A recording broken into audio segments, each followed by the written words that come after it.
En una pequeña y apacible localidad del sur de España arranca una historia indescriptible. Una historia que me ha llevado muy lejos y que quiero compartir con usted. Una historia, vaya por delante, cuyo final está aún por escribir. Acompáñeme y juzgue por sí mismo.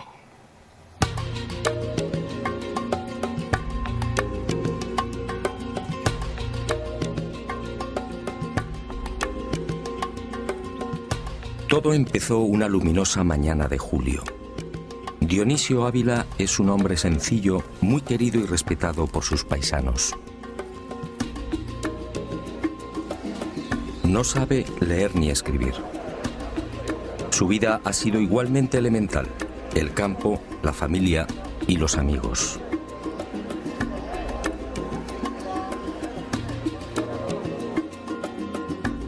Hasta que un día surgió la sorpresa. Fue al mediodía de aquel 16 de julio de 1996. Siguiendo la costumbre, Dionisio emprendió su habitual paseo por las afueras del pueblo. Le acompañaba su fiel perra, Linda.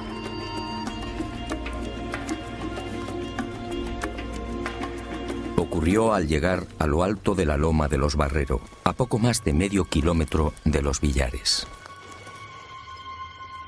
Linda se mostró inquieta. En el lugar se percibía un absoluto silencio. Al principio, desconcertado, el testigo no supo qué hacer. Linda había desaparecido. Pero Dionisio continuó observando. ¿Qué era aquello? Sobre el cerro, flotando a 30 o 40 centímetros del suelo, acababa de aparecer un extraño objeto. Medía 3 o 4 metros de diámetro y presentaba una cúpula en lo alto. Era brillante como el cristal. Por debajo se escuchaba un ruido sordo. Movido por la curiosidad e ignorante de la naturaleza de lo que tenía ante sí, Dionisio decidió caminar hacia el aparato. Lo rodeó despacio, observando atentamente. En la cúpula descubrió 6 ventanillas similares a los ojos de buey. El testigo estuvo muy cerca, quizá a medio metro de la nave. Tentado estuvo de tocarla, pero no se atrevió. Y de pronto, mientras caminaba alrededor del objeto, el desconcertado Ávila observó algo en un lateral de la brillante cúpula. Eran unos no menos extraños símbolos, algo que le recordó un emblema. Algo que Dionisio describió como palo, cero, palo. Sin terminar de comprender, finalizó la inspección y relativamente tranquilo se dirigió al pie de una encina con el propósito de descansar. Pero la singular aventura no había terminado. A los pocos instantes, cuando Dionisio Ávila se hallaba a 4 metros del resplandeciente objeto, volvió la cabeza y los vio. Eran 3 seres. Se encontraban de pie junto a la nave. Eran altos. Vestían unos buzos ajustados e igualmente resplandecientes. Sus ojos eran rasgados y los rostros muy hermosos. Estaban alineados e inmóviles con las miradas fijas en Dionisio. Fue entonces cuando empezó a sentir miedo. Súbitamente, sin que el testigo supiera de dónde partió, surgió en el aire una pequeña luz, lo que Dionisio definió como un lucerillo, algo similar a la luz de una bicicleta. El misterioso objeto fue a caer directamente a los pies del asombrado anciano. Ávila no lo dudó. Se agachó y tomó el pequeño objeto. Pero, oh sorpresa, el lucerillo ya no era una luz. Era una piedra. Una piedra esférica con la superficie grabada por unos enigmáticos símbolos. Y entre esos signos, algo que Dionisio ya había visto en la cúpula de la nave. Palo, cero, palo. Cuando nuestro hombre, atónito, acertó a levantar la vista de la piedra, allí, en la loma, no había nada.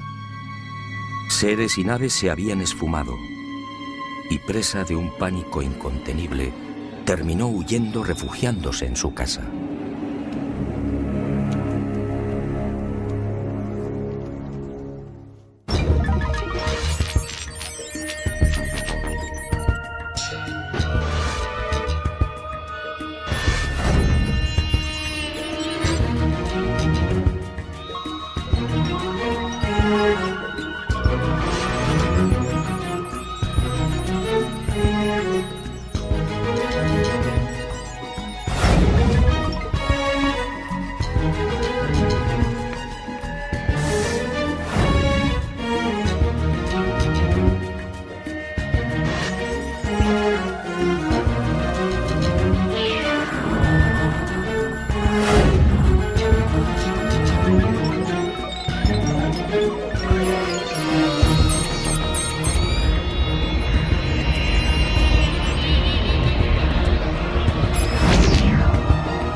Ese mismo julio de 1996, el destino quiso que me encontrara en Egipto. Pero aquel no fue un viaje normal y corriente. Misteriosamente empujado por una serie de extrañísimas casualidades, me vi obligado a demorar la prevista ascensión al Sinaí, la montaña sagrada. Y mi esposa y yo decidimos relajarnos buceando en las cristalinas aguas del Mar Rojo.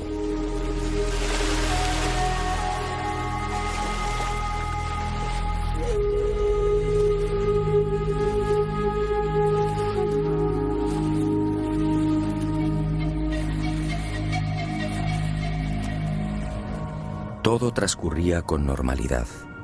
Recuerdo que me alejé de Blanca y de pronto, al volver a la superficie, la vi gesticular.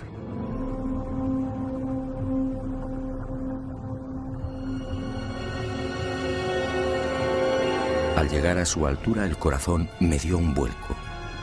Sangraba abundantemente por su pierna izquierda. Al parecer, se había cortado con uno de los afilados corales. Y entre lágrimas fue a mostrarme una de las manos. Había perdido un anillo de oro. Al sentirse herida por el coral, instintivamente llevó su mano a la herida. Fue cuestión de segundos. Al sacar la mano del agua, el anillo de oro ya no estaba. No tardé en comprender que la búsqueda del anillo era una labor poco menos que imposible.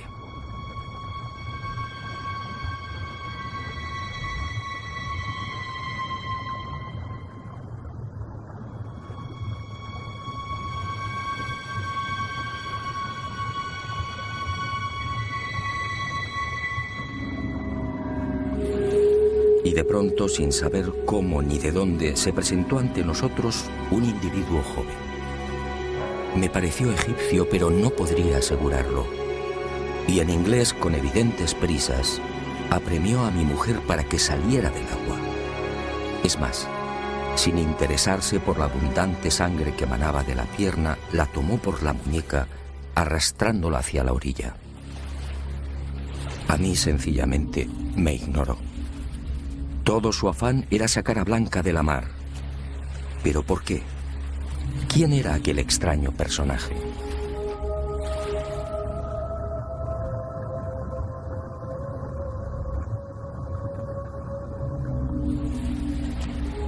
Las respuestas a estas interrogantes llegarían poco después. Los vi alejarse e incomprensiblemente, en lugar de seguirlos e interesarme por la salud de Blanca, di media vuelta. Y movido por una fuerza que no he conseguido explicar, me sumergí a la búsqueda del pequeño tesoro.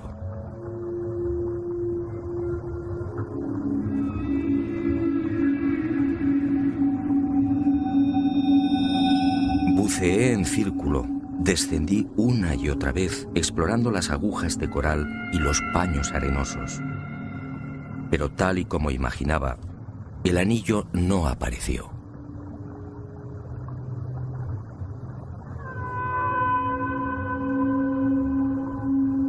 Una hora más tarde, el frío, el cansancio y la lógica decepción me obligaron a desistir. E inicié el regreso hacia la costa. Pero impulsado por un último afán, seguí buceando hasta casi rozar los corales con el pecho.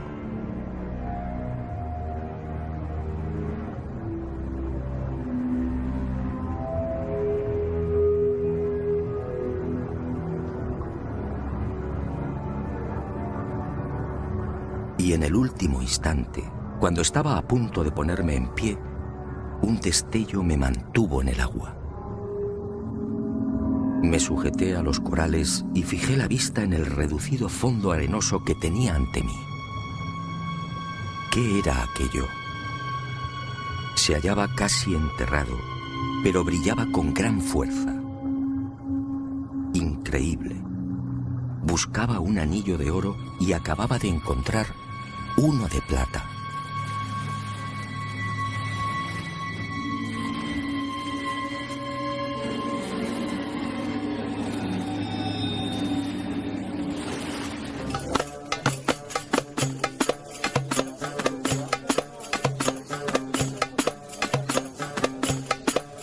Y extrañamente feliz, coloqué el anillo de plata en el dedo de mi mujer.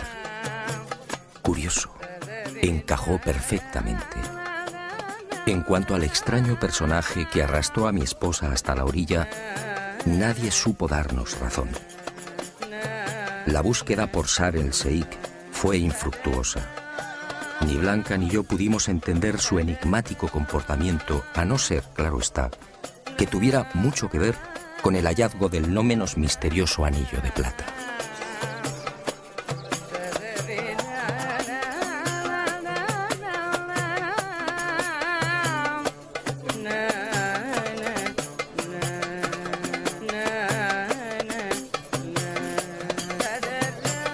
Y otro tanto sucedió con el hipotético propietario del anillo. Todas las gestiones resultaron inútiles. Nadie lo reclamó. Nadie lo había extraviado. Parecía como si lo hubieran depositado en el fondo del Mar Rojo para que yo lo encontrara. Algún tiempo después, al descubrir las singulares propiedades del anillo, me ratifiqué en esta cada vez más sólida sospecha. Pero no adelantemos acontecimientos. En esta mágica historia conviene caminar despacio, paso a paso. Fue en ese mismo verano, a mi regreso a España, cuando supe del incidente en Los Villares. Estudié muy a fondo el testimonio de Dionisio Ávila y también los grabados de la pequeña piedra esférica, y sinceramente quedé desconcertado. Palo, cero palo en la cúpula de la nave, en el lucerillo y también en el anillo encontrado en la mar, al sur de la península del Sinaí. Y todo en el estrecho margen de 9 días. ¿Casualidad? Lo dudo.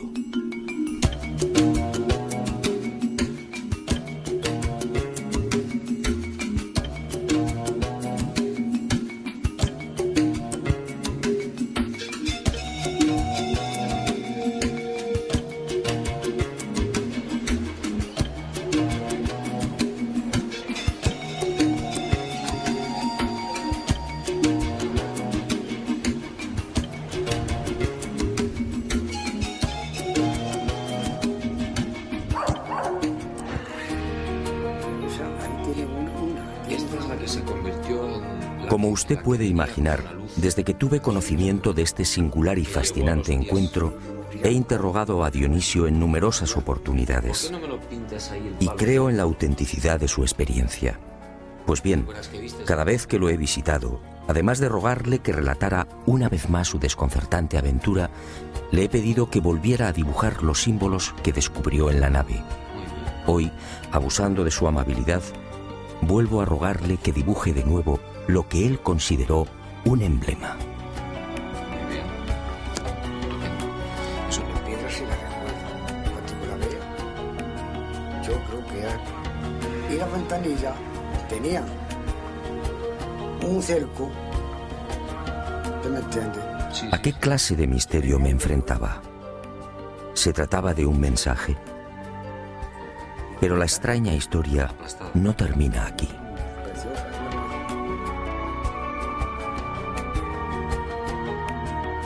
Naturalmente, mis primeros movimientos tuvieron como objetivo el análisis de la misteriosa piedra grabada y también del anillo. No hubo grandes sorpresas. Los geólogos coincidieron. El lucerillo era una concreción de varita, un material común en la región de los Villares. Una piedra con una dureza aproximada de 3 a 3.5 en la escala de Mohs, es decir, un material blando y por tanto fácil de trabajar. Se apreciaron igualmente dos fases bien diferenciadas en la elaboración de los grabados, una reciente y otra mucho más antigua. Por último, uno de los detalles que más sorprendió a los estudiosos fue la extraordinaria circularidad de uno de los grabados, los círculos concéntricos. Las medidas efectuadas con un programa de tratamiento de imagen arrojaron una casi perfecta circularidad con desviaciones inferiores al 1%. En definitiva, según los científicos, esta piedra es un material habitual en la zona donde fue encontrada. En cuanto a los símbolos, podrían haber sido hechos por una mano humana. Sin embargo, sigo creyendo en el testimonio de Dionisio Ávila. ¿Por qué inventar una historia tan absurda? Y sobre todo, ¿cómo explicar la increíble coincidencia con los símbolos del anillo?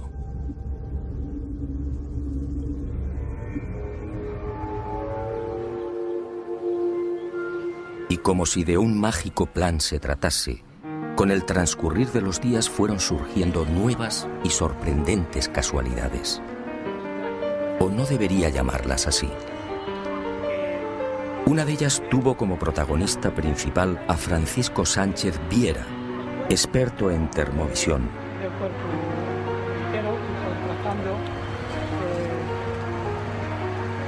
Un sistema especializado en la medición y fotografía de la temperatura de las líneas eléctricas y, en general, de cualquier cuerpo.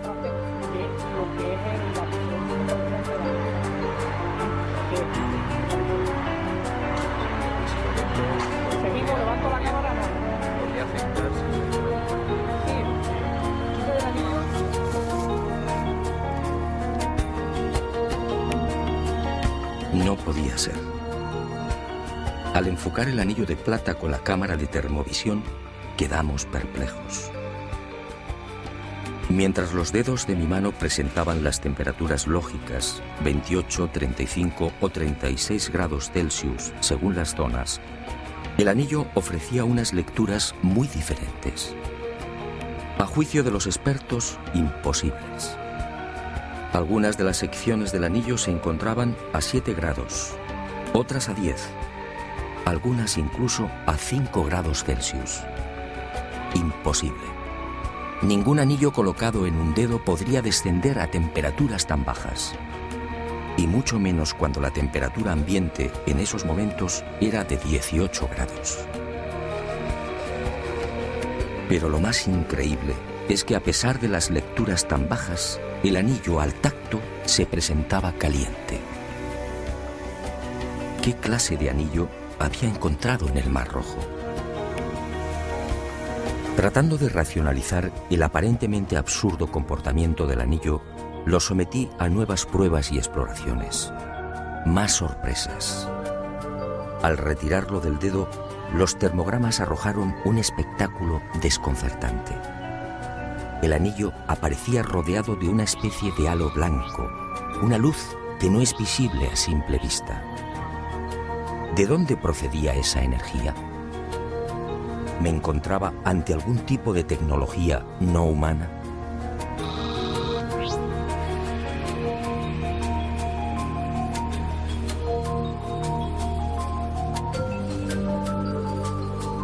Solo había un medio para salir de la irritante duda. Y así lo hizo. El anillo fue depositado esta vez en los laboratorios del Instituto de Ciencia de Materiales, dependiente del Consejo Superior de Investigaciones Científicas de España. Y fue sometido a nuevas pruebas explorando sobre todo su naturaleza interna. El microscopio electrónico fue implacable. El anillo se hallaba integrado por un alto pico de plata y otros componentes igualmente normales en este tipo de piezas: cobre, oxígeno y carbono. Tampoco las radiografías detectaron anormalidad alguna. El anillo aparentemente estaba formado por una aleación de lo más normal.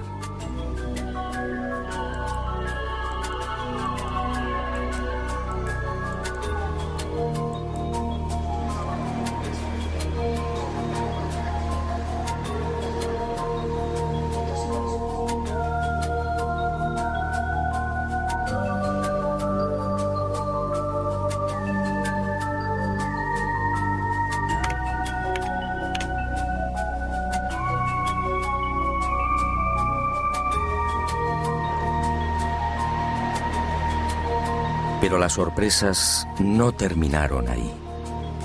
Algunos de los especialistas que habían conocido la piedra esférica de los billares lo apuntaron en varias ocasiones.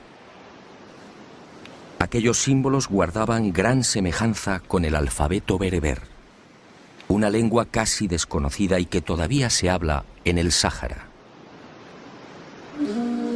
En una de mis pesquisas, mientras interrogaba a toda suerte de expertos en bereber, fui a tropezar con la imagen de una estela de piedra. Y en ella, entre otros signos, descubrí los ya familiares palo, cero, palo. ¿De nuevo la casualidad? No, por supuesto. Y en esos instantes supe que iba por el buen camino.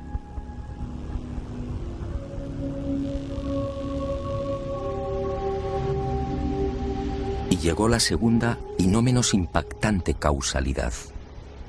Enfrascado en las investigaciones sobre el lenguaje bereber, casi olvidé otra de las pesquisas abierta meses atrás a raíz del hallazgo del anillo.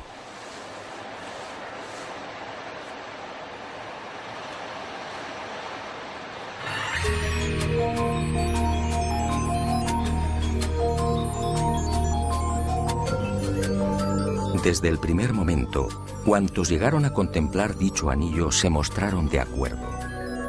Los símbolos que lo adornan podían ser interpretados como un lenguaje binario, en este caso integrado por 9 unos y 9 ceros, 9 palos y 9 ceros.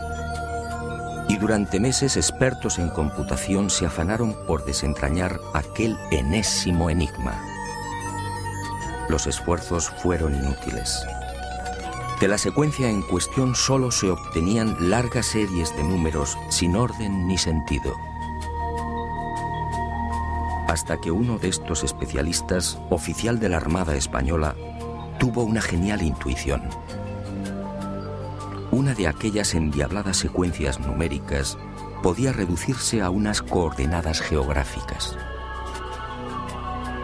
La nueva y decisiva sorpresa estaba al caer. Cuando las coordenadas en cuestión fueron trasladadas a las cartas, el punto que apareció en el mapa me dejó perplejo. Tassili, una región al sur de Argelia, una región en la que se habla y escribe bereber. ¿Casualidad? Sinceramente lo dudo. Y a mi memoria llegaron viejas imágenes. ¿No era este el desierto en el que el célebre geógrafo, arqueólogo y paleontólogo Henry Lott había catalogado miles de pinturas rupestres? ¿No era este el lugar en el que fueron pintados extraños seres con escafandras y trajes espaciales? Y un presentimiento terminó echando raíces en mi aturdido corazón. Prudentemente, antes de adentrarme en el desierto argelino, estudié de nuevo las informaciones de Lott y de otros exploradores franceses. Y al consultar a la Universidad de Argel me advirtieron: muchas de las 50.000 pinturas existentes en Tassili se hallan destruidas o semidestruidas. Las diferentes expediciones francesas al Sáhara, en especial las de Lot, las habían arruinado. La técnica del calco directo sobre dichas pinturas rupestres fue una catástrofe. Pero quedaba una posibilidad.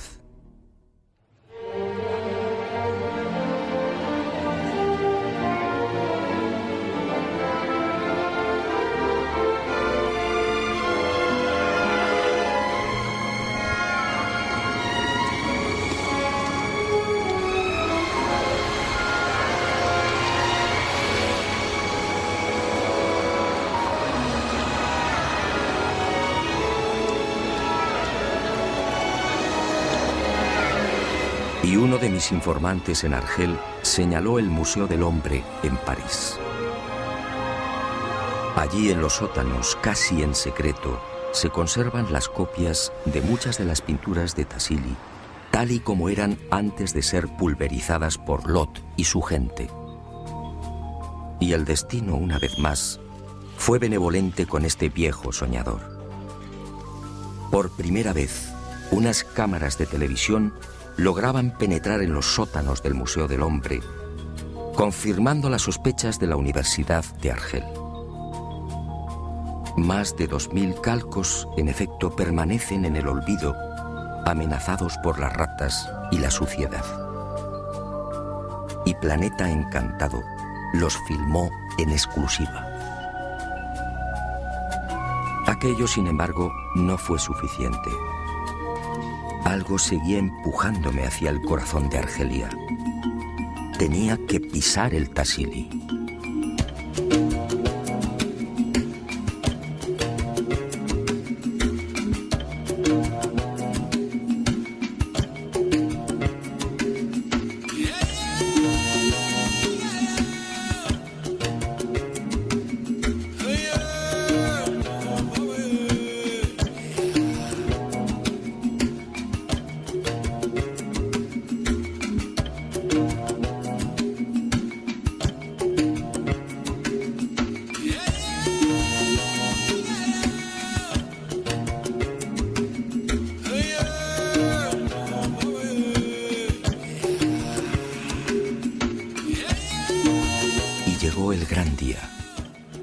Tras una obligada escala en Argel nos dirigimos a Yanet, la puerta del Tassili, una pequeña población asediada por el desierto y en la que se concentran las expediciones que tratan de ascender hasta las míticas y mágicas pinturas.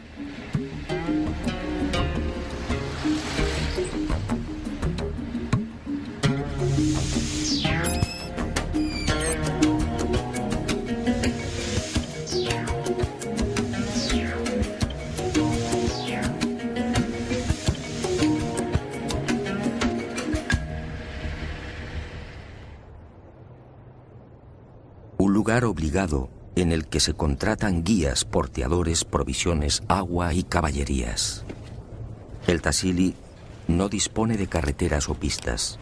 El camino solo puede hacerse a pie. Y tras varias jornadas de preparación, el equipo al fin se dispuso a librar la primera gran batalla.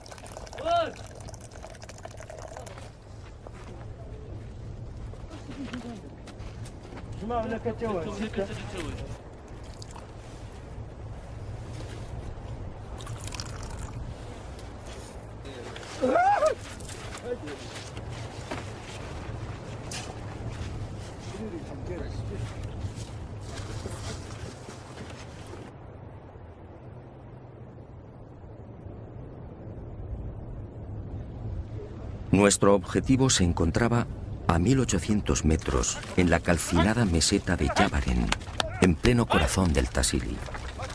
Allí nos aguardaba la primera exploración, el examen in situ de unas pinturas que han dado la vuelta al mundo.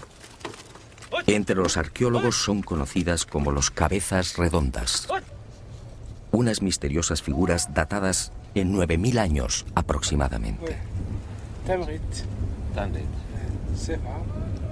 Indiqué. Al iniciar la marcha hacia la gran meseta tuve que contenerme. Ardía en deseos de llegar y verificar qué clase de conexión podía existir entre los llamados cabezas redondas, el suceso de los billares y el desconcertante anillo de plata. ¿Se trataba en verdad de astronautas descendidos en aquellos parajes en plena edad de piedra? Y si fuera así, ¿con qué objetivo? Para la mayoría de los científicos, esas imágenes, los cabezas redondas, solo son una misteriosa manifestación artística de los hombres del Neolítico. Figuras antropomorfas, quizás simples máscaras. Por supuesto, no aceptaron mi hipótesis. La comunidad científica no cree en la visita de seres no humanos, y mucho menos en la antigüedad. La ascensión se prolongaría durante 6 interminables horas. Y fue más dura de lo anunciado. A la violenta inclinación del terreno y a la agresividad de barrancos y desfiladeros vino a sumarse un calor tórrido y sofocante y el permanente peligro de los escorpiones y lacerastes cerastes, la víbora del desierto, agazapada bajo las piedras o en las brechas del granito. El tortuoso camino nos obliga a desviar las reatas de burros. Los animales caen una y otra vez, y el guía previsor los dirige por una senda más larga y menos penosa. Aún así, 2 de los asnos caen fulminados por el esfuerzo. Finalmente, la expedición corona la cima de la gran meseta.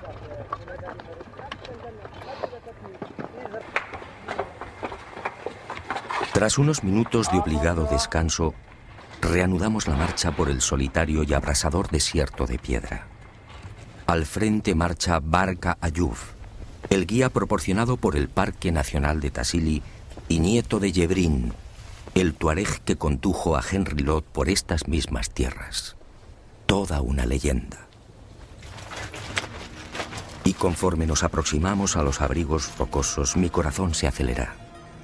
Yebaren, en el idioma bereber, en la lengua de los tuareg, significa los gigantes. ¿Por qué? Muy pronto lo averiguaría. Lo que no podía imaginar en esos tensos momentos es que Lot se quedó corto, muy corto en las imágenes que acertó a divulgar.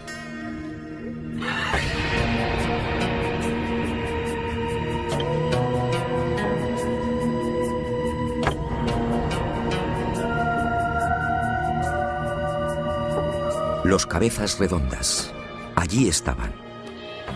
La verdad es que las imágenes precisan de pocos comentarios. Me quedé sin habla. Solo deseaba contemplarlas. ¿Qué representaban aquellas pinturas elaboradas en pleno Neolítico hacía ya 9000 largos años?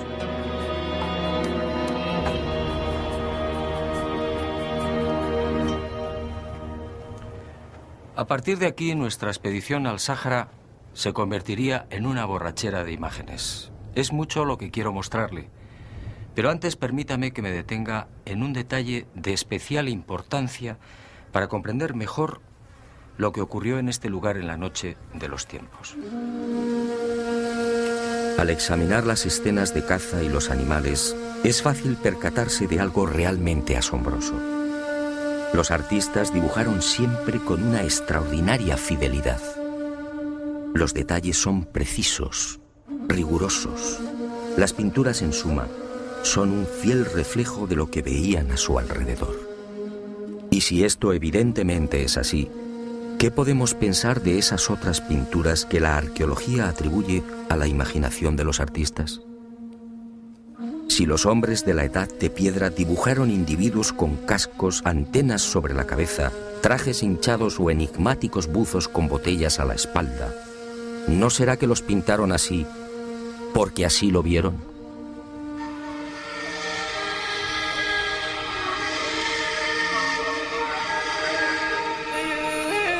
Hecha esta importantísima precisión, prosigamos con nuestros descubrimientos. ¿Por qué manos de 4 dedos? Observe la unión de la escafandra con el resto del traje. ¿Por qué el pintor se molestó en dejar perfectamente trazadas las arrugas? ¿Qué tribu en aquel tiempo utilizaba trajes de una pieza y con botas? ¿Qué significan esos enigmáticos dibujos sobre las escafandras? ¿Se trata de algún tipo de antena? ¿Un sistema de comunicación con las naves o entre los seres que descendieron a tierra? Yo diría que sí. Así pudieron captarlo los habitantes de Yavaren, y así lo plasmaron en las paredes. ¿Y qué decir del objeto representado junto a este nuevo astronauta? ¿Pura imaginación del artista o el vivo retrato de una nave que lo acompaña en su descenso a tierra? Fíjese en la línea clara y contundente que marca la separación entre el casco y el traje. ¿Estamos ahora ante algún tipo de medusa como pretenden los arqueólogos? ¿Una medusa a 1800 metros sobre el nivel del mar y a casi 2000 kilómetros de la costa más cercana? No, mi teoría es otra. Alguien, hace 9000 años, observó un objeto similar a este. Una nave no humana en pleno ascenso o descenso. Y el artista la inmortalizó, dibujando incluso el posible sistema de propulsión. En cuanto a los objetos con dos patas abundantísimos entre los miles de pinturas del Tassili, mi hipótesis es la misma. Objetos posados en el suelo, mostrando los trenes de aterrizaje. Y entre tantas pinturas, algo que nos llamó poderosamente la atención. Unos círculos coloreados en rojo y blanco, dispersos aquí y allá, y con un diámetro siempre idéntico, 18 centímetros.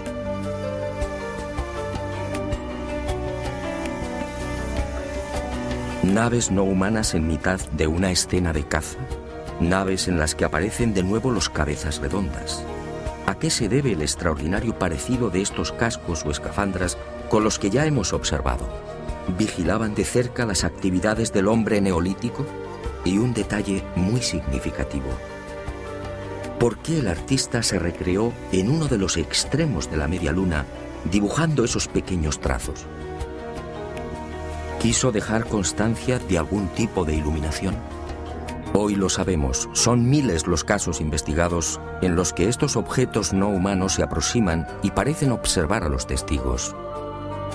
Naves que espían todos nuestros movimientos. ¿Por qué no iban a hacerlo hace 9000 años?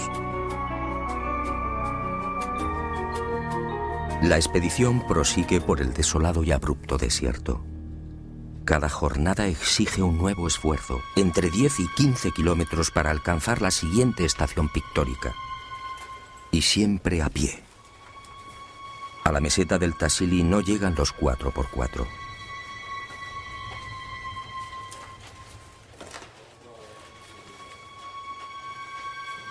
Y alcanzamos al fin la pintura más célebre de este infierno de piedra y arena. La imagen de 3 metros que Lot bautizó como el gran dios marciano. Nueva decepción. Como tantas otras, esta también se halla muy deteriorada. Los calcos de Henry Lot casi la han borrado. Y debemos acudir de nuevo a las copias del Museo del Hombre para mostrarla tal y como la pintaron en la Edad de Piedra. ¿Qué puede pensarse ante una imagen como esta? ¿Qué vieron en realidad los antiguos habitantes de Yavaren? ¿Es que el gran casco, la unión con el traje hinchado y las arrugas son consecuencia de la imaginación del hombre primitivo? ¿Y por qué esa considerable talla?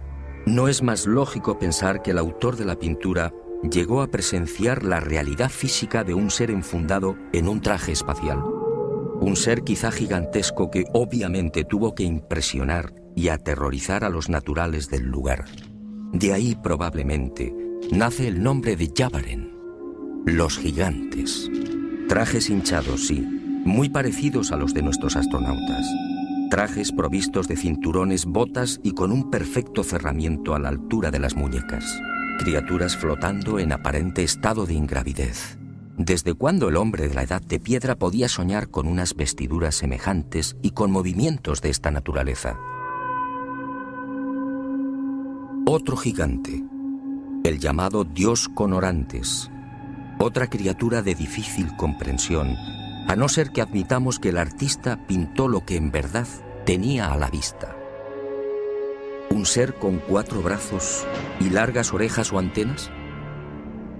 Yo también dudé, hasta que supe del caso registrado en 1955 en Riverside, California. Allí, al menos 7 testigos vieron a plena luz del día una criatura prácticamente igual a la que ahora tenía ante mí. ¿Casualidad? No lo creo.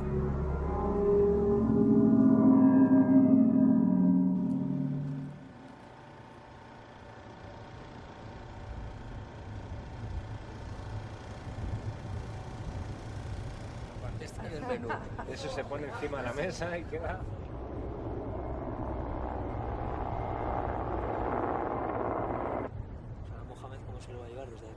Y el Sáhara argelino se cobra una nueva víctima. Esta vez se trata de Mohamed, nuestro cocinero. Ha caído desde 10 metros de altura y debe ser evacuado con presteza. Pero el equipo no se rinde.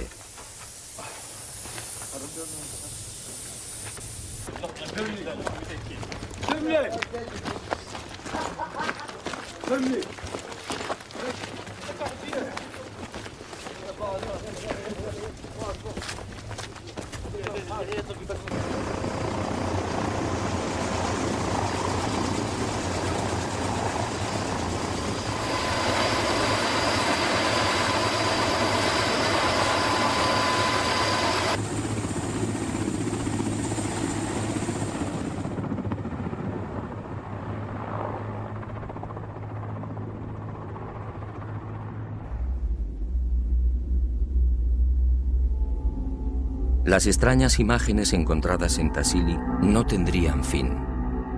Henry Lott, como decía, solo mostró al mundo una pequeña parte de lo que encierra esta fascinante Capilla Sistina de la Edad de Piedra.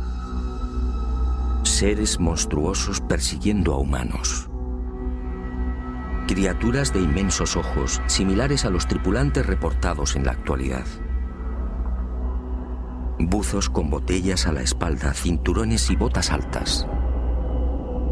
Individuos con enormes pies o con aletas. Pantalones y zapatos hace 9000 años. Hombres con patas de cabra. Decenas de nuevos objetos posados en tierra. Una nave con su tren de aterrizaje y una treintena de luces pintadas a su alrededor.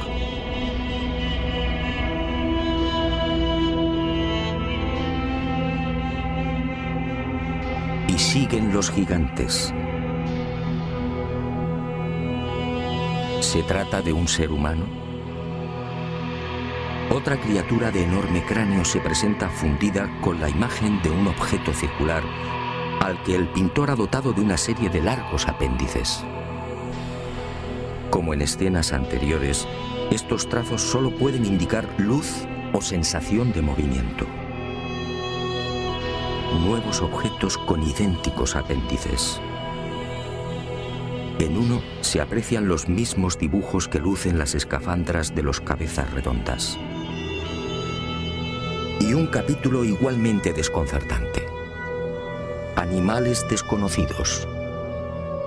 Si los hombres del Neolítico pintaron lo que veían con exquisita fidelidad, ¿qué son estas figuras? ¿Hipopótamos con dientes de carnívoro? ¿Avestruces con 4 patas? ¿Felinos con 8 dedos en cada mano? ¿Centauros? ¿Unicornios? ¿Pero cómo es posible? Siempre creímos que centauros y unicornios eran pura leyenda. ¿Seres con cabeza de insecto? ¿Estaríamos ante algún tipo de experimento genético por parte de los gigantes que descendieron en Tassili? Los misterios, en efecto, se empujaban unos a otros.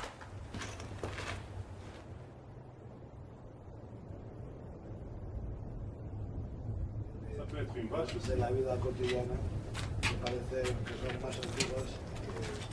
¿Qué antigüedad podría?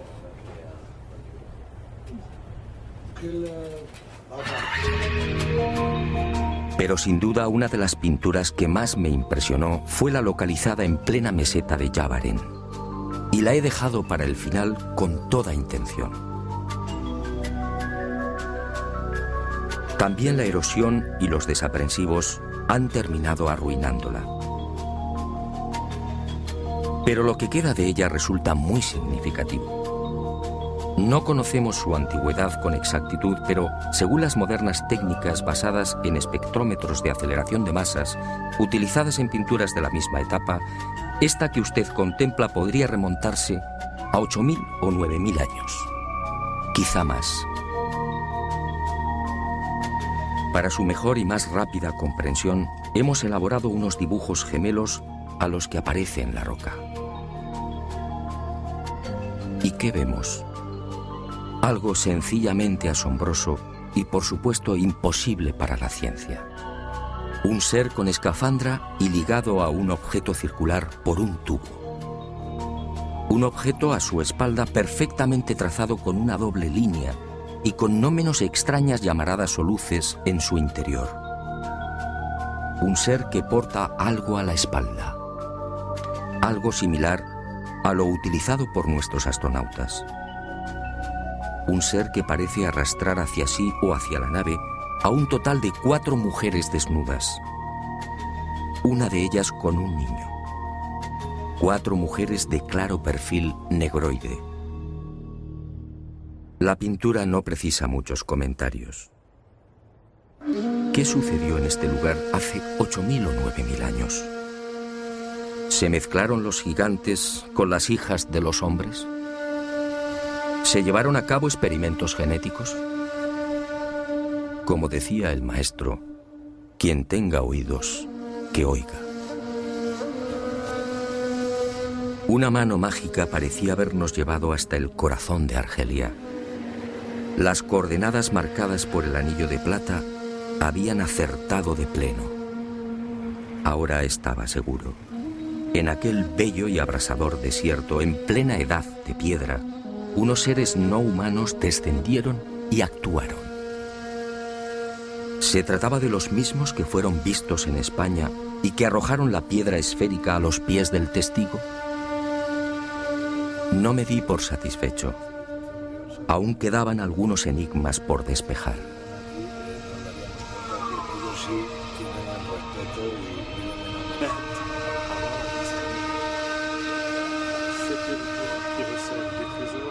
¿Qué mensaje encerraban los símbolos grabados en el lucerillo?